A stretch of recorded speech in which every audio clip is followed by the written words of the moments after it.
Salve, salve, meus caros e minhas caras, meu povo e minha pova. Eu sou o professor Tex e estou aqui hoje para trazer para vocês um pouco sobre o princípio da ação e reação, ou a terceira lei de Newton. Vamos lá?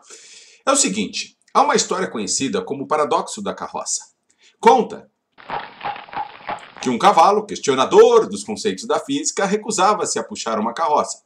Segundo o animal, se ele puxasse a carroça com uma força de módulo F, de acordo com o princípio da ação e reação, a carroça também o puxaria, com uma força de mesmo módulo F, e, portanto, as forças se anulariam, o que impediria o movimento de ambos. Muito bem, mas o que é o princípio da ação e reação? Também conhecido como terceira lei de Newton, estabelece o seguinte: as forças atuam sempre aos pares, ou seja, em duplas, sendo que uma é denominada ação e a outra reação. Qual é uma, qual é outra, não nos importa. Elas apresentam algumas coisas. Primeiro, elas atuam na mesma linha, elas têm a mesma direção. Segundo, elas têm o mesmo tamanho, ou seja, o número que determina a intensidade, a magnitude delas é igual. E por último, elas têm sentidos opostos, ou seja, enquanto uma aponta para a direita, a outra aponta para a esquerda. Bem, mas e daí? Acontece que existe uma série de situações na física que você pode interpretar forças que têm mesma intensidade, têm mesma direção, têm sentidos opostos e não necessariamente são forças de ação e reação. Mas vamos dar uma olhada melhor sobre como caracterizá-las. É sabido que um cavalo consegue puxar uma carroça. Portanto, nessa história, o que propõe o cavalo não está muito correto. Mas por quê? Vamos dar uma olhadinha. As forças de ação e reação, elas não podem se equilibrar. Isto porque elas atuam em corpos diferentes. Vejamos, analisemos o cavalo e a carroça separadamente. Agora aqui eu estou olhando para a carroça. O cavalo faz uma força sobre a carroça. Quem sente a força é a carroça. Se algo impede a carroça de andar, não é o cavalo ou algo que atue no cavalo. Será uma força provocada por um outro alguém. Alguma outra coisa na carroça, como por exemplo o atrito do solo. Essa força não é o cavalo quem faz. E essas duas forças elas estão atuando no mesmo corpo. Como a ação é feita pelo cavalo na carroça, a carroça, devolve a reação nele, cavalo. Portanto, desta vez, quem sente é ele. Assim como a carroça, somente se um outro alguém ou uma outra força atuar sobre ele, é que ele será impedido de andar, e não a força da carroça. Você poderia estar se perguntando o que faz o cavalo andar para frente, então? Deve ser um outro alguém ou uma outra força. Isso a gente já discutiu. No caso, é o chão. O chão que, ao receber o impulso do cavalo, reagiu, impulsionando-o para frente. Trata-se de um outro par de ação e reação, não aquele trocado entre cavalo e carroça. Então, o chão, por causa do atrito, empurra o cavalo para frente. Sendo esta força capaz de superar a força que a carroça faz no cavalo, ou seja, aquela reação indicada em laranja, então o conjunto vai conseguir se mover. Vejamos outros exemplos de pares de ação e reação. Já vimos anteriormente a atração que existe entre massas e a atração da Terra que executa sobre um corpo. Ou seja, a Terra ela é capaz de atrair um corpo na sua superfície, assim como esse corpo também atrai a Terra. Então aqui nós temos uma ilustração. Nós temos o Newton e sua maçã e a Terra. A Terra atrai Newton, puxando-o para baixo. É a força da gravidade. Se a Terra atrai Newton, então a Terra vai sentir-se atraída por Newton. A Terra atraiu o Newton atraiu a Terra. Muito bem. Se esse corpo não estiver apoiado, ou seja, se o Newton não estiver apoiado na Terra, certamente ele vai cair atraído no sentido da Terra. Muito bem. Então, há uma necessidade de um apoio para que isso não aconteça. Este apoio é a ação de um outro corpo. Aqui eu vou estar ilustrando esse corpo como se fosse uma mesa. Essa força aplicada dá-se o nome de componente normal do contato, justamente por ser perpendicular ao apoio. Então, quem fez essa força no Newton foi o apoio. Note que essa força normal atua no corpo juntamente com a gravidade. Por isso, não se trata de um par ação e reação. A reação a esta força normal é outra normal, que aqui atua na mesa. Jamais confunda. Peso e normal não são pares de ação e reação. Vamos ver agora alguns exercícios para fixação. O primeiro deles diz o seguinte: um homem empurra uma caixa, acelerando-a sobre um assoalho horizontal num movimento retilíneo.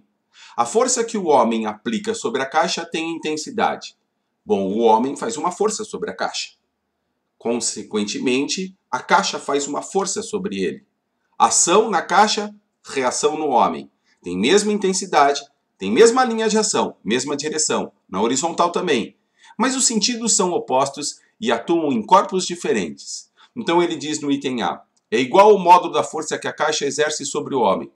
Verdadeiro. É igual ao módulo, o módulo é a intensidade, hein? Letra B. É igual ao módulo que a força que o assoalho exerce sobre a caixa? Não. É homem na caixa, a caixa no homem. É igual ao módulo que a força que a caixa exerce sobre o assoalho? Não. É o homem na caixa, a caixa no homem.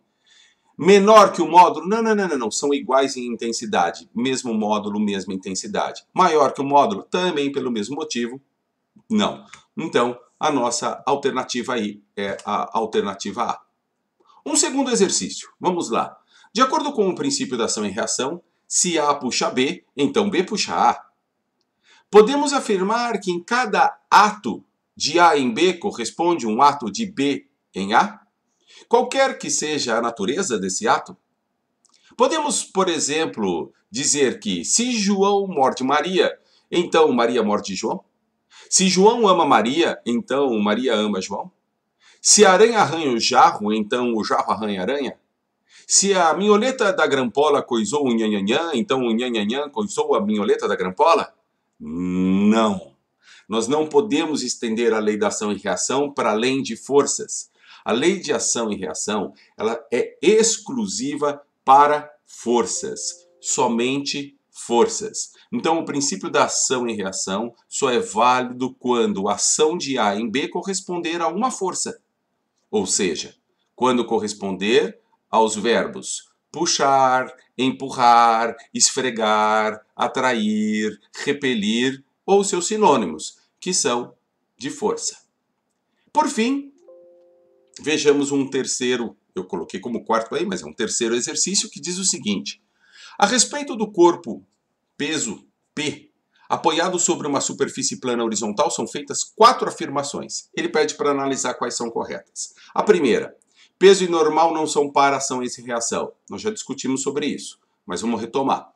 A reação do peso está aplicada no centro da Terra. A força que o corpo aplica ao apoio é o seu peso.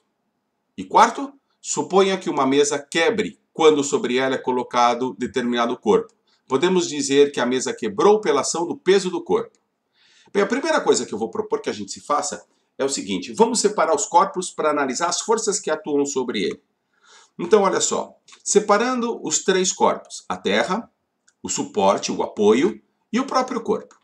Primeira coisa, a Terra atrai o corpo, gravidade. A Terra atrai o corpo, por reação, o corpo atrai a Terra. Aí está um par, ação e reação. A Terra no corpo, o corpo na Terra. Segundo, o corpo está apoiado. Então o apoio faz uma força no corpo, que nós chamamos de normal. Se o apoio faz no corpo anormal, uma reação é feita sobre o apoio. O corpo devolve sobre o apoio. Então está aí a reação da normal. Reação do peso, peso. Reação da normal, outra normal. Muito bem. O apoio é puxado para baixo pela Terra. Se ele é puxado para baixo pela Terra, então a Terra fez uma força nele, ele vai fazer uma força sobre a Terra. Ação, peso no apoio, reação, peso na Terra. Mesma direção, ambos aqui na vertical, mas estão em sentidos opostos. E por último, a Terra, o apoio não está caindo. Por que ele não está caindo? Porque a Terra o está suportando. A superfície da Terra não deixa ele afundar. Então a superfície da Terra faz no apoio um outro apoio, que eu estou chamando aqui normal A, e está ilustrada em verde. Se a Terra faz no apoio, o apoio faz na Terra. Bom, considerando isso, vamos voltar para as nossas análises. Então nós temos assim, a primeira, peso e normal não são um par ação e reação? Não. Peso é reação de peso, normal é reação de normal. A reação do peso está aplicada no centro da Terra? Sim. Se a força é do tipo gravitacional, ela atua no centro de gravidade, quer seja do corpo, quer seja do planeta. Então, elas atuam no centro de gravidade desses corpos, que no caso da Terra é no centro do planeta. 3. A força que o corpo aplica sobre o apoio é o peso? Não. Apoio é normal. Apoio é normal. Encostar é normal. É força normal. Então, não é. E por último, 4. Suponha que uma mesa quebre quando sobre ela é colocado determinado corpo. Até aí tudo bem. Podemos dizer que essa mesa quebrou pela ação do peso? Não. Quebrou pela ação da normal. Quem atraiu foi a Terra. Fez peso. O peso tentou cair. Quando ele caiu, ele apoiou sobre a mesa. Isso foi normal. E aí quebrou. Beleza? Espero que vocês tenham curtido essa ilustração sobre a terceira lei de Newton e que possam aproveitá-la. Um grande abraço e deixo aí o meu pedido para vocês.